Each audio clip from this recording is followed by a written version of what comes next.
আসসালামু আলাইকুম রহমতুল্লাহ বারাকাত। Good evening. আমি ইতিহাস মন্ডল বলছি। আজকে 23শে নভেম্বর। আজকে আপনার ঢাকা পোস্টের একটা খবর দেখলাম যে সার কারখানার জন্য সব গ্যাস সরবরাহ করা হয়, তার দাম বৃদ্ধি করবে। এটা আমার জন্য স্পেসিফিক কেন, আমি এর ব্যাপারে বিরোধিতা করেছিলাম 6 অক্টোবর যখন গণশুনানি হয়েছিল বিআরসির আন্ডারে। সেখানে আমি বলেছিলাম যে 16 টাকার গ্যাসের যে দাম সেটা 30 টাকা বা 40 টাকা প্রস্তাব ছিল।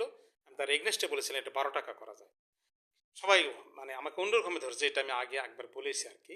আমাকে কোনো কথা বলতে দেন, কোনো পাত্তা দেয়নি, ভীষণ তর্ক বিতর্ক হয়ে গেছে আর কি। আজকেই তার সেটা একটা ফাইনাল রূপ দিবে, যেটা আমি কোনো সময় মেনে নিতে পারতেছি না। কারণ আপনার যদি সত্য জানেন, অনেকে বলছে আমি কেন রাগারাগি করি, কেন খারাপ ভাষায় ব্যবহার করতেছি। সত্যটা জানলে আমরা কেউ স্থির থাকতে পারবেন না। কারণ শেখ হাসিনার ছেদ করা লালিত পালিত 15 বছরের যে পশু যারা, ওনার চেয়েও কিন্তু ডেঞ্জারাস, খেয়াল করেন, হিংস্র। তারা কিন্তু অ্যাজিটি আছে, এদের এত বড় সাহস হয়। কাউকে কিন্তু আর কিছু মনে করতেছে না। কারণ আরো দুর্ভাগ্যজনক কি জানেন, আমাদের কাছে এক সচিব নেওয়া হয়েছে, আমলা নেওয়া হয়েছে, পুলিশ নেওয়া হয়েছে। এরা কি করতেছে? এরা তো ওই ওই বিজাতীয়ত্ব, তারা এদের দেশের জন্য কিছু ভালো করতে পারছে না।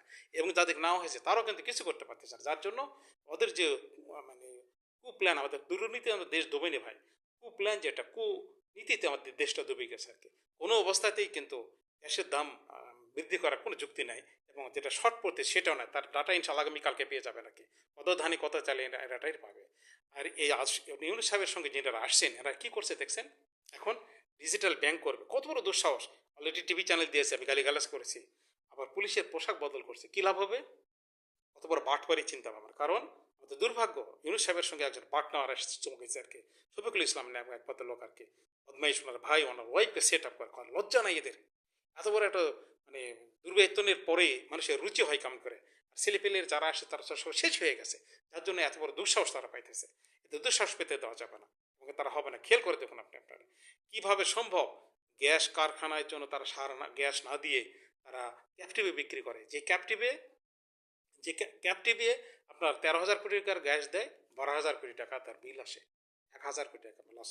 অথচ একই জিনিস বাইরে দিলে 24-25 হাজার কোটি টাকা আসতো। এত বড় চোখের সামনে হিসাব এর না করে শুধু ক্যাপটিভের সার মানে গ্যাস দিয়ে দিচ্ছে এবং তার কানেকশন বাড়াই গেছে। এই জিনিসগুলো দেখতে হবে। আমার রাগ এখানেই, 15 মাসে তারা দেখলো না, 15 বছরে যেটা করছে। এই যা বারবার মধ্যে নাম আসছে, আরও ডিটেলস আসবে, আমি আজকে আর কথা এইভাবে বাড়বো না। যদি অগ্রহণযোগ্য এটা, সরকার গ্যাসের দাম বাড়ানোই যাবে না। এবং গ্যাসের সাপ্লাই সেটা রীতিমতো 100% ওকে রাখতে হবে। খুবই সামান্য পরিমাণ গ্যাস যায়। কারণ সার কারখানার জন্য 10% গ্যাস অ্যালোড হওয়ার কথা ন্যায্যভাবে, কিন্তু তারা 5-6% গ্যাস দেয়। আজকে এই পথে রাখি ভাই। আল্লাহ হাফিজ।